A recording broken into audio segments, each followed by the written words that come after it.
ओम नमः सिद्धेभ्यः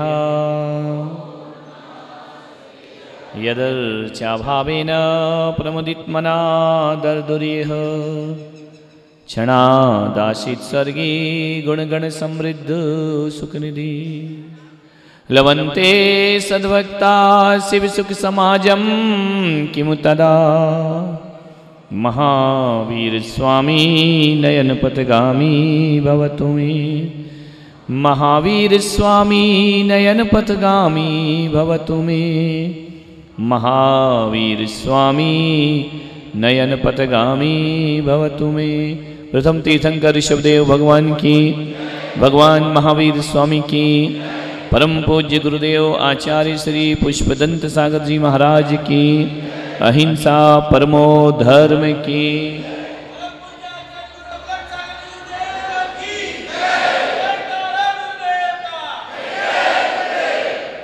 प्यारी प्यारी भव्यात्माओं, जीवन में अनुशासन जरूर होना चाहिए, है ना। बैठने का भी अनुशासन होना चाहिए, बोलने का भी होना चाहिए, चलने का भी होना चाहिए, सोने का भी होना चाहिए। अब व्यवस्थित बैठे हो तो अच्छे लग रहे हो ना। पहले ऐसे बैठे थे घसर पसर, जैसे गौशाला में प्रवचन हो रहा हो। अच्छे से बैठो। हम लोग कितने बढ़िया बैठते हैं, सिस्टम से बैठते हैं या नहीं। कहीं भी खड़ा हो जाए, लेट जाए, फिर क्या होगा। अनुशासन। आज होली का त्योहार है, लोगों को रंग लगा हुआ है, अभी लगेगा। लेकिन एक बात ध्यान रखना, ये रंग तो आज लगेगा, कल निकल जाएगा। साबुन से धोकर के ये रंग निकल जाएगा। लेकिन मैं पुलक सागर कहता हूं कि ये रंग कोई रंग नहीं हुआ करता है, ये सब बदरंग हो जाएगा 2 दिन बाद। लगाना है तो प्रभु प्रेम का रंग लगाओ, जो जीवन भर हमसे छूटता नहीं है। इस जन्म में भी हमारे साथ रहता और अगले जन्म क्या, जन्म जन्म हमारे साथ रहता। प्रभु का रंग लगाओ। एक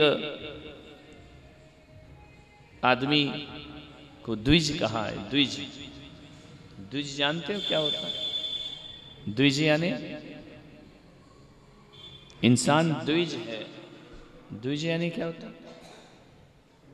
जो दोबारा जन्म लेता है। संसार में 2-3 चीज द्विज हुआ करती हैं। चावल द्विज होता है, एक बार में पैदा नहीं होता है। धान लगाई जाती है, रोपा जाता है, अंकुर जब फूट पड़ते हैं, फिर उसका दोबारा जन्म दिया जाता है। उसको निकाल के फिर दूसरी जगह ऐसे लाइन से लगाया जाता है। 2 बार जन्म लेता है चावल। दांत कितनी बार जन्म लेते हैं? एक दूध के दांत होते ना बच्चों के, आ जाते हैं और फिर बाद में टूट के फिर पक्के दांत आते हैं। दांत 2 बार जन्म लेते हैं। पक्षी 2 बार जन्म लेता है। एक जन्म तब लेता है जब अंडे के रूप में बाहर आता है, और दूसरा जन्म तब होता है जब अंडे से 2 बार जन्म होता है। ध्यान रखना, पक्षियों का जन्म 2 बार होता है, दांत का जन्म 2 बार होता है, चावल का जन्म 2 बार होता है, इंसान का जन्म भी 2 बार होता है। एक तो तब होता है जब उसके माता पिता जन्म देते हैं, और दूसरा जन्म तब होता है जब गुरु से वह जीवन की शिक्षाएं प्राप्त करता है। दूसरा जन्म में 2 बार जन्म होता है, एक माता पिता से होता है और एक गुरु से होता है। विचार करना, सन्यासी के भी 2 बार जन्म हुआ करते हैं। एक वो होते हैं जो माँ बाप दिया करते हैं, एक वो है जो आचार्य हमें प्रदान किया करते हैं। वह दूसरा जन्म, हम लोग घर में रहे 20 साल 22 साल जो भी रहे, एक बात याद रखना, घर में हमें जन्म दिया था माँ बाप ने, उनने हमारा कोई नाम रखा था, उन्होंने हमारा कोई गांव का नाम रखा था, उन्होंने नाम कुछ और रखा था। घर में थे, उन्होंने भेष कुछ और दिया था, उन्होंने परिवेश कुछ और दिया था। लेकिन एक बात याद रखना, जब आचार्य पुष्पदंत सागर जी के चरणों में सर रखा, उन्होंने दूसरा जन्म दिया। पिछला नाम मिटा दिया, पिछला गांव मिटा दिया, पिछली ड्रेस मिटा दी, सब कुछ बदल दिया। दूसरा जन्म होता है सन्यास से। ध्यान रखना, अभी आपका एक ही जन्म हुआ है, दूसरा नहीं हुआ है। जो दूसरा जन्म ले लेते हैं उन्हें फिर 84 लाख योनियों में जन्म नहीं लेना पड़ता है। वो जो एक ही जन्म में लेते हैं वो जन्म जन्म भटका करते हैं। आपसे मेरा निवेदन है, मर के दूसरा जन्म होना अलग बात है, जीते जी दूसरा जन्म होना। नारी भी द्विज है, एक जन्म वह माँ बाप से पाती है, दूसरा जीवन वह ससुराल में जाकर के जिया करती है। सब बदल जाता है, वहां मम्मी बदल जाती है, पापा बदल जाते हैं, बहन ननंद बन जाती है, भाई देवर बन जाया करता है, सास ससुर माँ बाप बन जाया करते हैं। यहाँ का गोत्र बदल दिया जाता है और दूसरा गोत्र प्रारंभ हो जाता है। अब जिस घर में उसने जन्म लिया, बड़ी हुई है, पढ़ी है, लिखी है, वह घर उसके लिए पराया हो जाता है और पराया घर उसके लिए अपना। ये दूसरा जन्म है, ध्यान रखना। 2 जन्म हुआ करते हैं, बड़ी जिम्मेदारी है जिंदगी को समझना। 2 बार जन्म होता है, जीते जी दूसरा जन्म ले लेना ये बहुत कठिन। मर के लेना ये तो आसान काम है, जीते जी दूसरा जन्म। जिंदा है और दूसरा जन्म हमने, किसी का एक्सीडेंट हो जाता है ना, मृत्यु के क्षण आ जाते हैं, बच जाता है, हम कहते हैं इसका दूसरा जन्म हो गया। ध्यान रखना, विचार करिए। दोबारा जन्म लेना, एक जन्म होता है संसार से और एक जन्म होता है संस्कार से। मैं आपसे निवेदन करूं, अपने बेटे को सब कुछ देना, मकान देना, बंगला देना, टीवी देना, बीबी देना, रुपया देना, पैसा देना, महंगी से महंगी कार देना। कार दे पाओ या ना दे पाओ, अपने बच्चे को संस्कार जरूर देना। ध्यान रखिए, यदि संस्कार है तो कारों की। आज मैं सुबह सुबह वहां से आ रहा था, जीतू भाई वगैरह सब साथ में थे। इसने बताया कि महाराज ये कार मेरे बच्चे ने मुझे गिफ्ट दी है। ध्यान रखिए, बाप तो बच्चों को सब कुछ देता है, लेकिन बच्चा जब देने लगता है तो लगता है कि कार नहीं, हमने उसे संस्कार प्रदान किए हैं। इसी वजह से वह पिता को गिफ्ट देना बहुत बड़ी बात होती है। बेटे को गिफ्ट देना तो कोई बड़ी बात नहीं, बेटे का फर्ज है कि अपने माँ बाप को कोई उपहार प्रदान करे। ध्यान रख, मुझे बहुत अच्छा लगा सुन करके। कार आर से कोई मतलब नहीं है, लेकिन उसकी भावनाएं, उसकी इच्छाएं, विदेश में रहने के बाद उसने अपने माँ बाप को एक कार गिफ्ट में दी। ध्यान रख, सोचना है आपको, ऐसे संस्कार बनाओ जीवन के। पुराना सब छूट जाता है दीक्षा लेने के बाद, भेष बदल जाता है, परिवेश बदल जाता है, देश बदल जाता है। अब कोई हमसे पूछे महाराज तुम्हारा एड्रेस क्या है, क्या एड्रेस दूं? कोई एड्रेस है क्या मेरा? बोलो। ना मेरे पास ड्रेस है, ना मेरे पास एड्रेस है। बेपते का आदमी हूं मैं।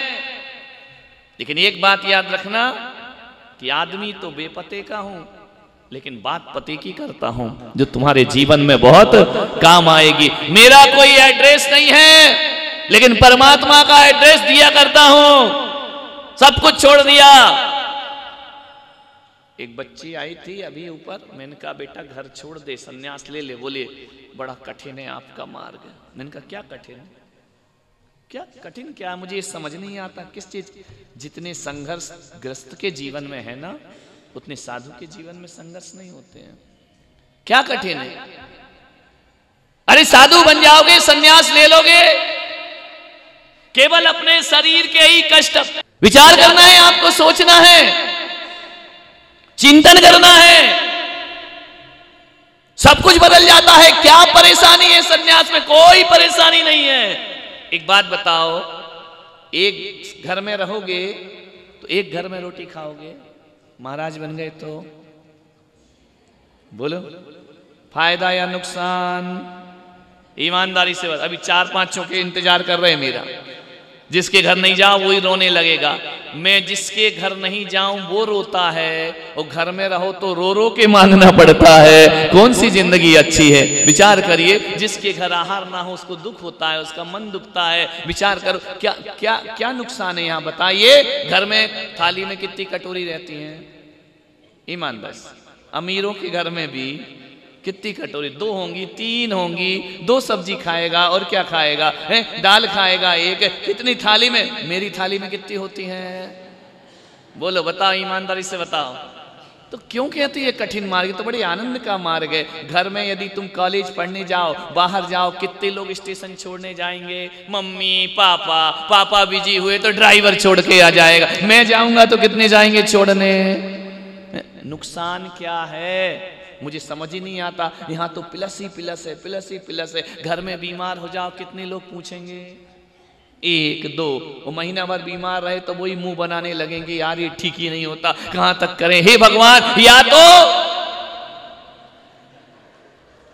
नहीं बूढ़ा हुआ तो जवान को थोड़ी बोलोगे, या तो भगवान इसको उठा ले। विचार करिए, घर में बीमार हो जाओ, लंबे समय तक बीमार रहो तो घर के लोग भी मुंह फेर लेते हैं। और समाज में साधु का यदि सिर भी दुख जाए ना तो साधु का सिर दर्द कम होता है, समाज का सिर दर्द ज्यादा हो जाया करता है। मेरे अभी थोड़ी बहुत दवाइयों के ढेर लग रहे हैं, यदि मैं खोलूं ना, कोई आता है, महाराज ये ले लो, आपका पैर दुख रहा है, कोई कहता है गला दुख रहा है, ये दवाई ले लो, ये डॉक्टर ले लो, ये थेरेपी वाले ले लो, ये ले लो, इतने जो भी लाता है दवाई मैं रख लेता हूं, वापिस नहीं कर। बेचारा इतने भाव से लाया है, ढूंढ ढांड के लाया होगा, मेहनत की होगी, महाराज ठीक हो जाए, वो दवाई मैं ले लेता हूँ। ये बात अलग है कि खाता नहीं हूँ, इतनी कहूँगा तो निपट जाऊंगा, ध्यान रखिए। लेकिन सबकी दवाइयाँ मैं स्वीकार करके एक डिब्बे में रख देता हूँ। क्यों रखता हूँ मालूम है? मैं ये सोच के रखता हूँ कि ये दवा नहीं है, ये भक्तों की दुआ है, इन्हें स्वीकार करना चाहिए। दवाई के बहाने दुआएं लेकर के आए हैं। हो सकता है कि मैं दवाई से ठीक ना हो, लेकिन अपने भक्तों की दुआओं से जरूर ठीक। घर क्या नुकसान महाराज बनने में, क्या प्रॉब्लम। देखो घर में मांग मांग के खाओ और यहाँ मना कर करके खाओ, नहीं खाना, प्लीज एक गिलास ले लीजिए, महाराज ले लो, बड़े भाव से बनाना, ले लीजिए, नहीं लेना, अरे ले लो, आज तो कुछ लिया ही नहीं महाराज, अरे लिया नहीं तो क्या कर रहे थे वहां घंटा भर खड़े होकर। विचार करिए, सोचिए, इससे अच्छा जीवन का मैं तो भगवान से ही कहता हूं, भगवान हर जन्म में जैन धर्म मिले, हर जन्म में मुनि बनूं, जब तक मोक्ष की प्राप्ति ना हो हर जन्म में मुनि दीक्षा मिलना चाहिए। ऐसी भावनाएं रखो, क्या परेशानी है, विचार करिए। बूढ़े बूढ़े बड़े बड़े, हे महाराज, ये अपने बेटे की नहीं सुने, वो हमारी सुनते हैं।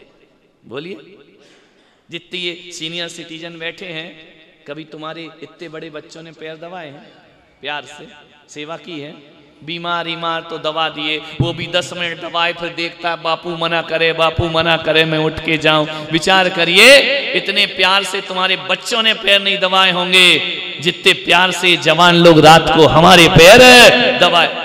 क्या दिक्कत है भाई, इतना मौज, बादशाह, बड़े बड़े सम्राट नरेंद्र मोदी भी आए तो कहेंगे हे महाराज प्रणाम। बताओ क्या प्रॉब्लम है? साधु बनने में कोई प्रॉब्लम नहीं है, मैं तो बड़ा खुश हूं भाई। लोग कहते शादी ऐसा लड्डू खाए तो पछताए, नहीं खाए तो पछताए, और मैं कहता हूं सन्यास ऐसा लड्डू है जो नहीं खाएगा वो जिंदगी भर पछताएगा। ध्यान, सन्यास से अच्छी चीज दुनिया में कोई दूसरी नहीं हुआ। कितना बढ़िया जीवन है, कितने आनंद का जीवन है। अरे भगवान बनेंगे जब बनेंगे, लेकिन पारसनाथ और ऋषभ देव का पंथ वो पंथ होता है कि भगवान बनने के बाद इंसान पूजा जाएगा, लेकिन संत बन जाए तो भगवान की तरह वह अभी जिंदा में वर्तमान में ही भगवान की तरह है। अभी चौके में जाएंगे, पूजा करोगे, अष्टद्रव्य के हे स्वामी उदक चंदन तंदुल फंदुल, क्या जो तुम बोलते रहते हो, पाद प्रक्षालन करोगे, चरणों की धूल मस्तक से लगाओगे। अब और कैसा भगवान ऐसे ही तो होता, और कैसा होता है? क्यों डरते हो दीक्षा लेने में तेजपाल जी? अरे समाज तैयार है, वो तो हो, हर कोई कह रहा तैयार है, क्या प्रॉब्लम है? बाबा जी को देखो, बैठे ठाट से मस्त आराम से जी रहे। कभी इनको रोते सीरियस दुखी देखा?